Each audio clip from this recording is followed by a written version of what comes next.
আধুনিক ইংলিশে বেশ কিছু এক্সপ্রেশন ব্যবহার করা হয় যা স্পোকেন ইংলিশকে আরও স্মার্ট করে এবং নেটিভ স্পিকাররা এগুলোর খুব ব্যবহার করে।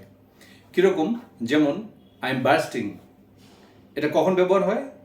যখন আপনার ধরুন খুব বাথরুম চেপেছে, তখন আপনি এটা ব্যবহার করতে পারেন, আই এম বার্স্টিং। আবার আই এম স্টাফড কখন ব্যবহার করবেন?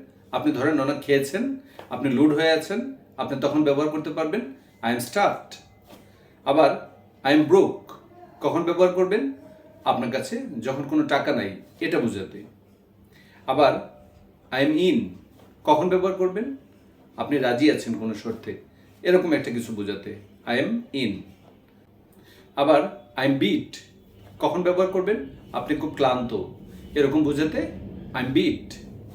I hope you are all clear. Thank you. Stay with Anjan's English Academy.